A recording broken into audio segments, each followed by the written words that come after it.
this makes me want to ask you, I'm sure you may have heard of chocolate broccoli in business, right? People need broccoli. Oh, it's my Oh, favorite. they buy chocolate. Oh, But tell they me buy about chocolate, and so you have to sell them some kind of mix of chocolate broccoli. Because once you get into a business, you can show them an easier way, but then you have to help them do some of the hard work they don't it. really Yeah, want to do, perhaps. that's interesting. How does that fit in from your experience working with different retailers? What is the number one thing that separates someone that's going to succeed and flourish in the retail space versus someone that will struggle and won't be able to make it grow? I remember when I would go speak, I would hand out a piece of paper and people would write their email address in blocks on the piece of paper to sign up for our email newsletter. And half the people didn't have email addresses.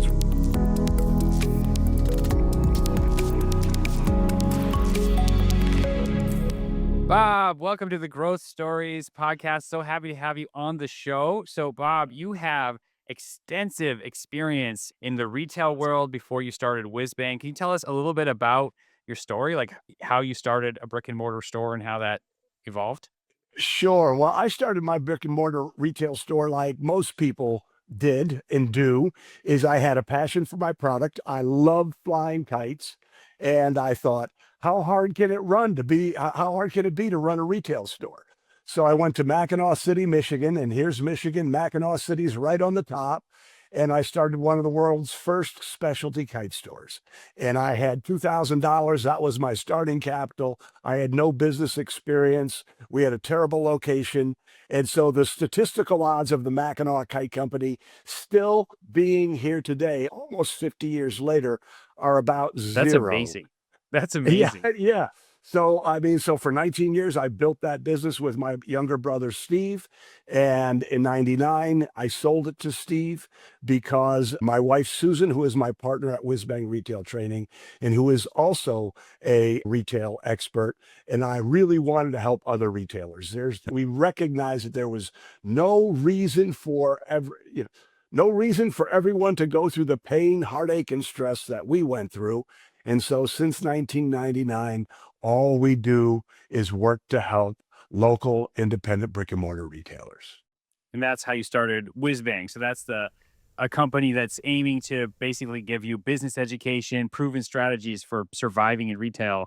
That's exactly right. It's exactly right. It's all the mistakes that I made as a retailer is what I teach Yeah, in, you can skip and all those those. things. Yes, you don't need to make the same mistakes I did. Yes. Yeah. And has retail, I'm just curious to talk about retail. It's not my area, but I just like, Yeah. it seems to me that it's gotten hard it's just harder and harder every year. Is that true? Or is the upside going with it? Or is just retail a very difficult model? It's not easy. It's not hard. It's actually easier now than it was when I started Mm, because now a new retailer has access to information. So our flagship product is called the Retail Mastery System. And mhm, if you learn what's in there, you're 85% of the way there, right? mhm. When I came up, there was no internet. There were no books on retail. Everything was about figuring out on your own. Now you Very had more expensive. time. You had, Yeah. yes, but you also had more time to figure it out because there Mhm. wasn't social media slamming you for your mistakes. So, but in my opinion, there has never been a better time to be an independent brick and mortar retailer. You have access to information, technology that used to be, only available to the big brands has now become cheaper and more accessible. So if you've got a fire in your belly and you want to be a Mhm. good retailer, it's easier now than it's ever been. But you have to have a fire in your belly and you have to be Yeah. You willing got to to do the work. So yeah. roll with the punches in That's right. business. Yeah. Yes. And I'm curious, like, how has things like Amazon affected retail? Is it just that now we have to choose our product selection carefully, or how does that affect? I just know as a purchaser of things that Yes. my experience on Amazon is that it's actually gotten worse. Like Amazon, I'm less trusting. I don't know if it's Yes. going to be good anymore. It used to not be that way, but now it's like, who knows? And I'm just curious how this shakes out Well, for the sure. retailer. Does that push So, them more premium, or how does that work? yes. Well, no, your question is spot on because what it's done is it's forced independent retailers to focus on the experience. So the Mhm. value, so it used to be if I was the only hardware store in Mhm. Sheboygan, Michigan, everybody had to come to me. And Mhm. then, then after that, Walmart's came and the big box stores came. Now Amazon and all the online stores are there. But Mhm. it's just another evolution of retail.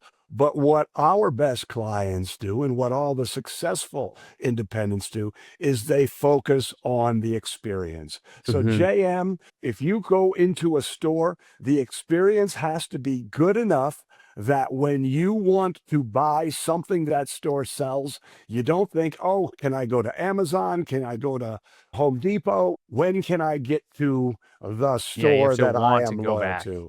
You have Yeah. to, yes. And so the store owner's challenge is to create that kind of experience and to Mhm. build that kind of loyalty and to do all the things that go into those two things. Yeah.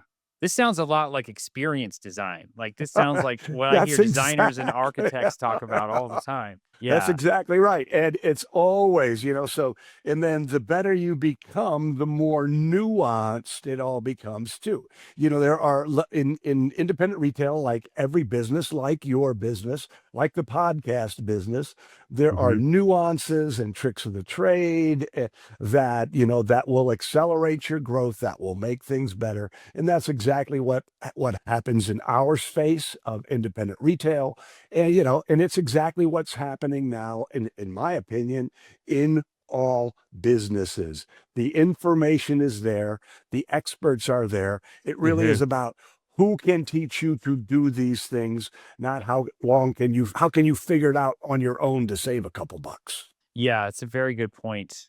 And it's making me think about my own business and how I just remember I remember realizing that, oh, clients want an experience. I just remember the day I wrote that down. It's Yeah. like it's not exactly the results. They want it in a nice, pleasant way. Yes, Yeah. they want the experience and they want the results, right? So Yeah. so the Not just one or the metaphor other though. you're right. So the metaphor is a plane, is a plane. So people, when they buy a plane ticket, they're really buying, sitting on the beach. They're not buying a Mhm. plane ride. But then how do the airlines compete? They compete by value somewhere, whether it's lower prices or if you want a better quality customer by giving a better experience. Yeah. Love it. So, one of the things I love to ask about on growth stories is just the evolution in, when you started WhizBang, how are you finding Yeah. your first clients to help versus like what are you doing now to grow the enterprise? Yeah, well, everything has changed in the last 25 years, of course. So, I mean, I remember when I would go speak, I would hand out a piece of paper and people would write their email address in blocks on the piece of paper to sign up for our email newsletter. And half the people didn't Yeah. have email addresses, right?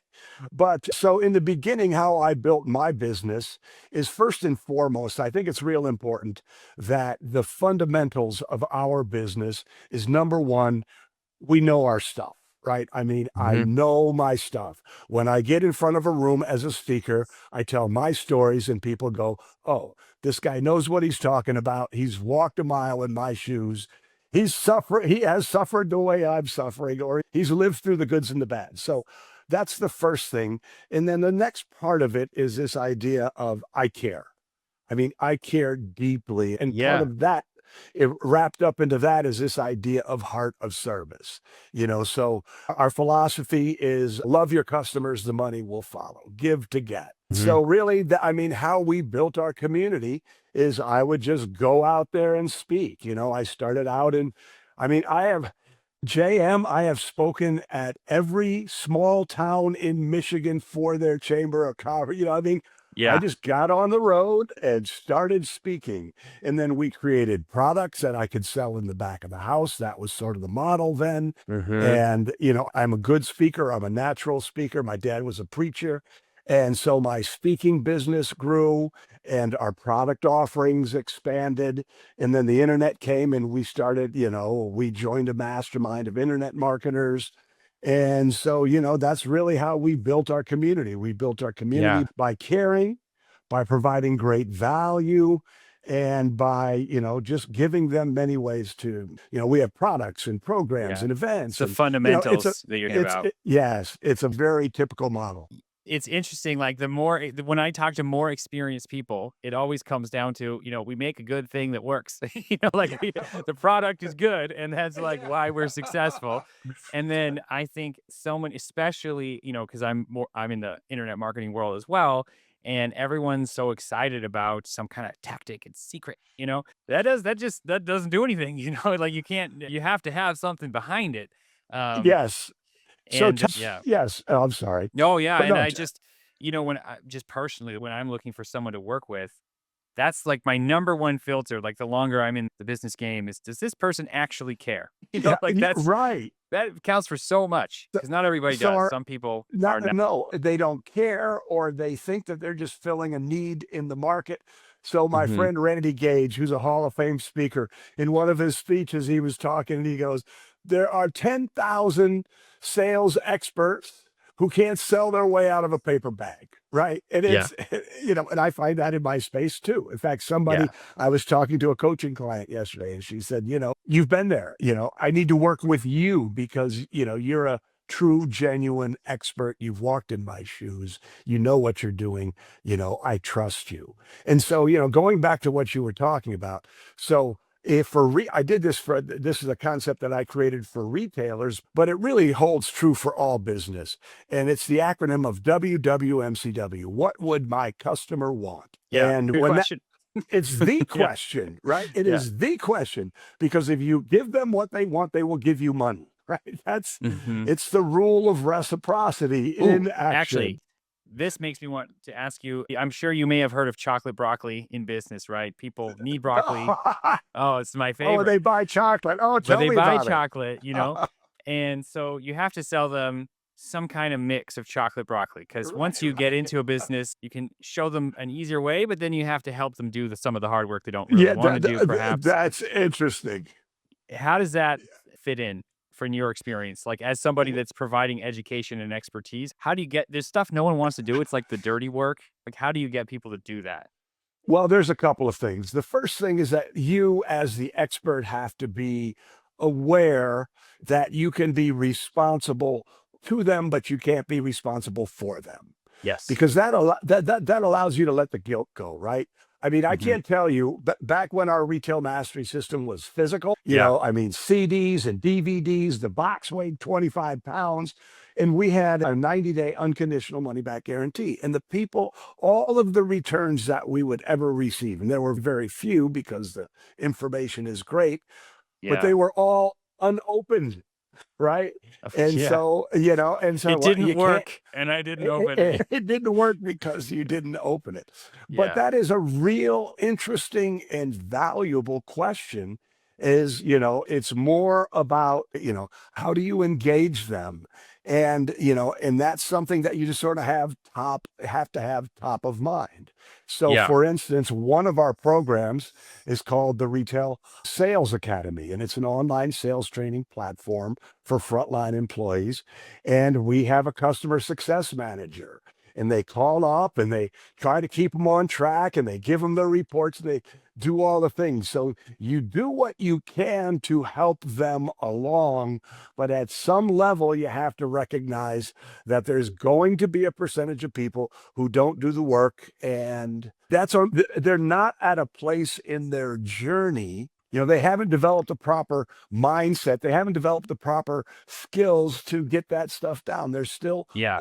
You can't do it overwhelmed by for them. starting a business. Well, Yeah. you can. I mean, that's always a business model. That is always a legitimate business model. And one of our Yeah. products is, so we have created an online educational platform called Retail Brilliance. And on Or Brilliance, go ahead. I'm sorry. what I was thinking more so is, yes, you can run an agency, right? You can say, I will do certain Right. steps for you that you don't want to do, and that we're very Right. efficient at those steps. But if there's some kind of you're just not ready to put in a certain type of work, it'll come. Whatever it is, you'll find that thing you don't want to do. If you're not ready to step into that, then there's nothing, there's nothing you could Yes. do for Well, that no, type of you're person. that's you're spot on. And what I was going to say is that's exactly right. For some of our products, we are, thinking about doing it as for you, building a training program. It's overwhelming for people who don't have a high level of operational savvy. Yep. And so, to your point, you create an agency and you say, you understand you need a training program, we'll build it for you. Whether that means we'll come in and shoot the videos or whatever, we're not there yet. But that is, to your point, do it for you is absolutely a business model. Do you do you think that retail is going to be less affected by AI than other? I hear this in the, as people starting businesses and everyone's a little bit afraid of, what AI is going to Yeah. do. And I hear Yeah. people say, "Oh, I should become a plumber." I Yeah. should. Well, Yeah. it How do depends how do on you the see that? business. It depends the business on the business that you're in. Hmm. So here's what I contend and believe to the bottom of my heart. There will always be small stores in towns across the world that JM, you get passionate about bike riding, and then it just some one day you go into your local bike shop and you go, I can do it better than this guy. Hmm. And all of a sudden there's a for rent sign and away you Yeah. go.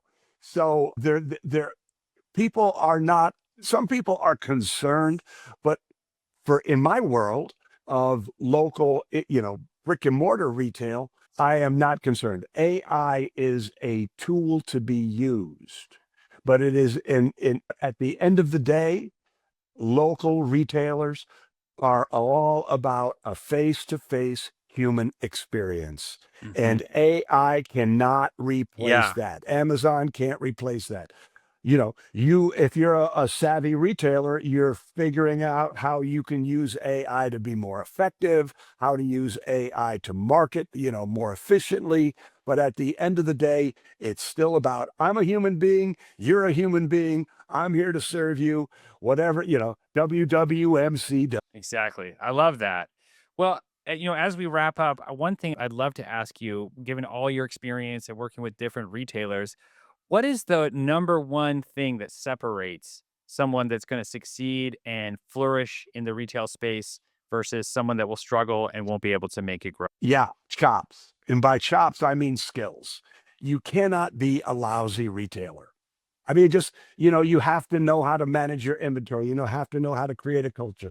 You have to be a good marketer. So it's all about skills, So it's about a couple of things. It's what we just shared about this WWMCW heart of service mentality.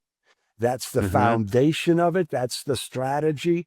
But how that strategy really turns into success is that that WWMCW leads you to develop the skills to run a great business so that when people come into your store, they get that experience. They feel that competence that you have. I love it. And so where should we send people who see this? They're interested in starting a retail.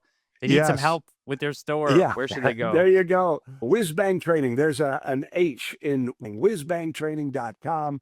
We have, if you sign up for our Retail Buzz, which is our weekly newsletter, you'll get a weekly, newsletter. And on Sundays, you'll get a video blog from me called Real Retail TV. Love it. Thanks so Yeah, much, Bob. absolutely. And if anybody wants to get in touch with me personally, my email address is bob.negen, Negen at WhizBang Training.